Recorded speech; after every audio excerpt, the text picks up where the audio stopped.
Good evening and a very warm welcome. I'm Jutnuka Thenura for Prime TV News. Let's look at today's headlines first. President says that a war similar to routing terrorists should be carried out to save the country from drug racketeers. Election chief threatens to resign over poll delays. A color coding system is to be introduced for solid food. On news overseas, researchers have genetically modified chickens that lay eggs which contain drugs for arthritis and cancer.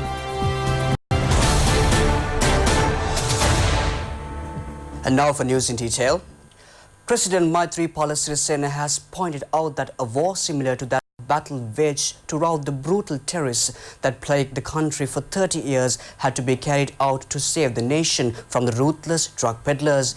The president was addressing the presidential award ceremony to recognize police officers who committed themselves for the success of the concept a country free of drugs and police officers who showed exceptional skills in conducting drugs eradication raids. The function for the recognition of the police officers who rendered an uphill task to crack down on the drugs racket began at the Sugatadasa Indoor Stadium under the patronage of President Maithripala Sirisena. The theme song of a drugs-free country was launched at the commencement of the ceremony at the Indoor Stadium.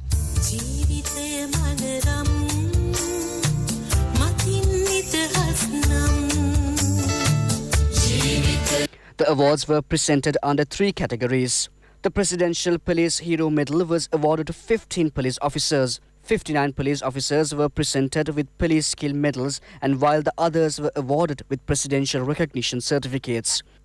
Addressing the function, President Maithripala Sirisena said that the war heroes ended the war that lasted for 30 years, routing the brutal terrorists. He mentioned that similar to the war waged during that period, another war had to be waged to rid the country of drugs. The members of the security forces as well as the police had won the war against the Prabhakaram. In a similar manner, President Maithripala Sirisena called on them to undertake this task of freeing the country from the drugs menace through the dedication for the future in the name of the nation on behalf of the generations to come portraying talents and skills displayed in the war against the terrorists. President Maithripala Sirisena has said that the 2 officers of Sri Lanka Army who gave up their lives after joining in the international peacekeeping process had made a massive dedication to achieve the aims of humanity. The president, issuing a statement, said that he was deeply shocked to hear the news about the sacrifices made by the 2 army officers after joining in the international peacekeeping process. Sri Lanka maintains an honorable relationship with the international community and organizations and is committed to defending the values of human rights and democracy. These army officers had faced this sad situation while being affiliated to the United Nations peacekeeping force to discharge this noble task. Captain H.W.G. Jayavikrama and Corporal S.S. Vijayakumara of the Sri Lanka Army sacrificed their lives while engaging themselves in the peacekeeping activities. 3 more members of the Sri Lanka Army suffered critical injuries in this incident. The president said that these army personnel have been taking part in the international operation after completing a victorious operation for the motherland. The president said that they have fought bravely to establish peace in the country and join in the international operations. People who dedicate themselves for others is rare in any country. These brave Sri Lankan war heroes will enter history as members of a valiant operation. Chairman of the Election Commission, Mahinda Deshapriya, has said that he will resign from his post if the Provincial Council elections is not held before the 10th of November 2019. He made these references at a media conference held at the Election Commission. The election chief pointed out that he will resign as a mark of the protest over the delay. He said, as the Elections Commission, he has not made statement, neither has an official of the Commission pertaining to next election. Mahinda Deshapriya said if the presidential election does not take place between the 9th of November and the 9th of December, as if the provincial council elections is not held before the 10th of November, then he will resign as the chairman of the election commission as a mark of protest. He said Mahinda Deshapriya as a citizen is also heartbroken by the election delay. Speaking further, the election commissioner noted that he is not willing to abide by any political agendas. Minister Lakshman Kirialla has revealed that United National Party will definitely put forward a candidate for the presidential election that is slated to be held by the end of this year. Minister Lakshman Kirialla said that the proposals put forward by the United National Party to the cabinet from 2015 did not receive approval. As such, the United National Party could not undertake the work that is expected to do. He mentioned that in the future they would make an attempt to field a United National Party candidate at the presidential election. The minister was speaking at a function held for the vesting of newly constructed Urban Council Auditorium of Gampola in the public. Many development programs, including the opening of the Valigalla LPT road, took place on the occasion. The minister also expressed views on the estate workers' wage issue. Minister Lakshman Kirialla said that the estate workers are protesting, demanding a 1,000 rupee daily wage. The minister said that this demand can be met as estate companies have profit of meet this demand. The minister said that this demand can be met as estate companies have profits to meet this demand. He said that he was challenging the estate companies to hand over the estates to the government if they cannot give this wage increase. The minister said that they were on the estate workers' side. Parliamentarian Mayanti Disanayake aired his views with respect to the forthcoming presidential election. Mr. Disanayake said that their government had discharged a large amount of work. They will have to face a presidential election within 10 months. He said that they need a United National Party government. The Minister of Health, Nutrition and Indigenous Medicine, Rajit Naratna, plans to introduce a colour symbol for solid food. It will be effective from the 1st of April. The colour coding system for treating non-infectious diseases will also be used for solid foods. The Ministry of Health points out that spread of non-communicable diseases among people had increased due to high sugar, salt and oil usage. The new order will be effective from the 1st April according to Food Act number 26 of 1098. Action will be taken to educate manufacturers of solid foods, semi-solid foods and liquid foods. A discussion with respect to colour symbol code for solid food was held with participation of representatives of World Health Organization. The police have succeeded in apprehending 3 persons affiliated to Awa gang. 3 members of Awa gang were taken into custody while they were in hiding after fleeing, causing injury by cutting with sword 2 persons near Nachi Amman Kovil within the Jaffna Police Division. The arrests were made following a tip-off received by officials of the Jaffna Divisional Crimes Investigation Unit. The police took into custody from the possession of the suspects 2 swords used for the commitment of crime. The suspects were remanded after being produced in Jaffna Magistrate Court with the aim of producing them for an identification parade. The police headquarters announced that the Jaffna police are pursuing further investigations with regard to the incident. A group of estate labourers staged a demonstration at Hatton Malliapur Junction this morning. They were demanding an increase in their daily wage to 1,000 rupees. Our correspondents mentioned transport on the main Colombo-Hatton road came to a standstill as a result of the protest. Police called on the drivers to use alternate roads as the protests caused obstructions to the movement of traffic along the main road. The protesters said that the trade union leaders deceived them by granting them a basic salary of about 700 rupees, despite pledging them that the wage would be increased to 1,000 rupees. They pointed out that according to new wage increase, they would be deprived of 140 rupees incentive allowance.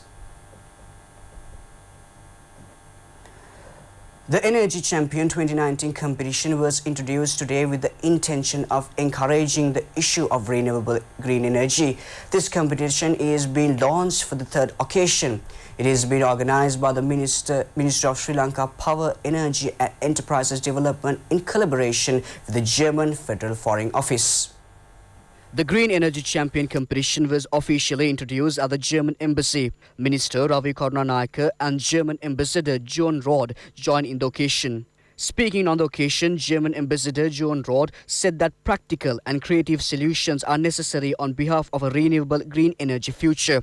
He said that he believes that many of them could be identified through the Green Energy Champion. He is glad to empower persons who have such novel ideas in Sri Lanka. Proposals will be accepted from private institutions and non-government and community organizations, as well as from schools, state establishments and small and medium-scale enterprises.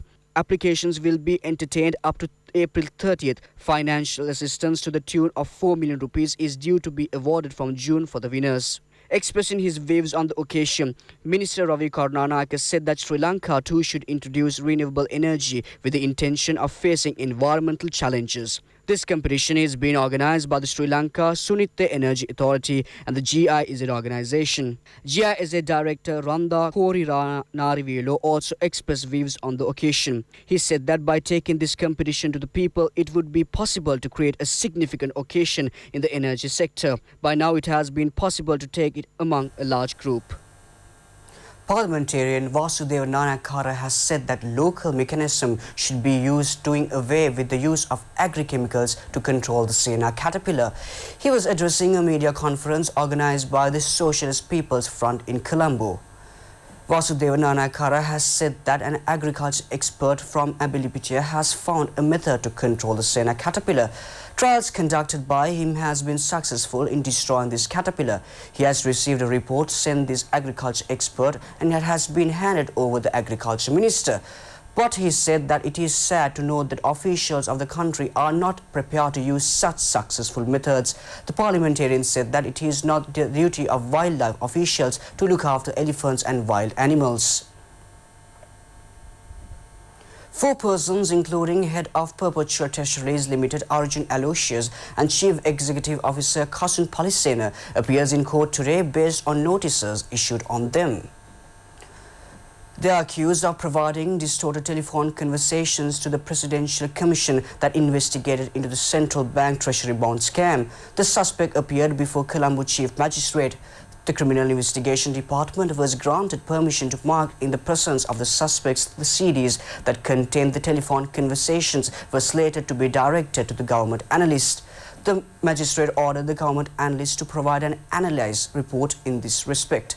The case will be taken up again on the 15th of February. 4 persons sustained injuries in an accident that happened in Ampite area along the Bandaravela Hill-Oya Road. It is also recorded on CCTV footage. The accident occurred following the collision of a 3-wheeler and a motorcycle.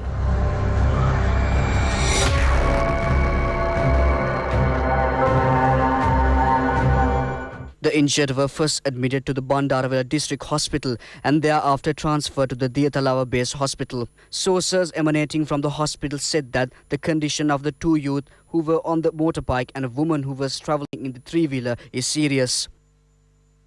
Meanwhile, another accident happened after a woman who was driving a motor vehicle sustained serious injuries after the vehicle went down a precipice about 8 feet deep. The incident occurred while she was driving the vehicle to her place work in Katugastota. The injured woman has been admitted to the ICU of the Matale District Hospital. Although showers or thunder showers can be expected in several provinces after 2 p.m., the Department of Meteorology forecasts that mainly fair weather will prevail elsewhere in the island. The Met Department said that showers or thunder showers will occur at few places in the central, Sabaragamu and Uva provinces and in Galle, Matara and Kaltara after 2 p.m. Misty conditions may be expected at some places in Sabaragamu, western and central provinces during the morning. There may be temporary localized strong winds during thunder showers. The public have been called upon to take adequate precautions to minimize damage caused by lightning activity. The Met Department also forecasts showers or thunder showers at a few places in the sea areas of coast extending from Negombo to Matara via Colombo in the evening or night, and mainly fair weather will prevail in the other sea areas around the island. It said that winds will be northeasterly and speed will be 20-30 km per hour in the sea areas around the island. The wind speed may increase up to 40 km per hour at times in the sea areas of the coast extending from Kankasanture to Puttalam via Mana and sea area of coast extending from Hambantota to Potuville. Now it's time for this segment.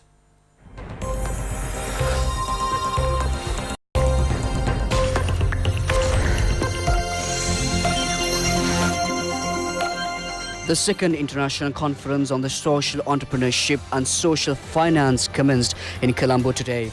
Governor of the Central Bank, Dr. Indrajit Kumar Swamy, was the chief guest. The main objective of the international conference is to build discourse on social entrepreneurship and create a conducive environment for social enterprises.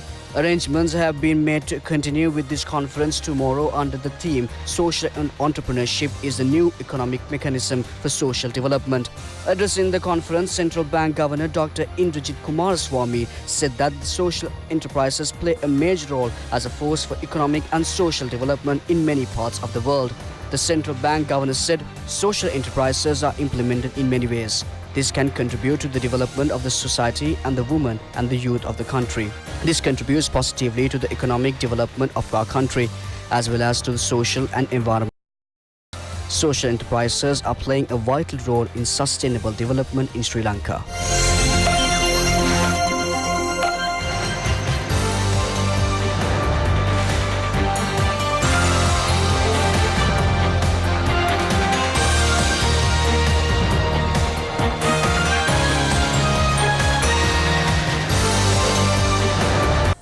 Prime News returns tomorrow, and in the meantime make sure www.itnnews.lk your go-to source for the very latest in news at home and overseas. Good night.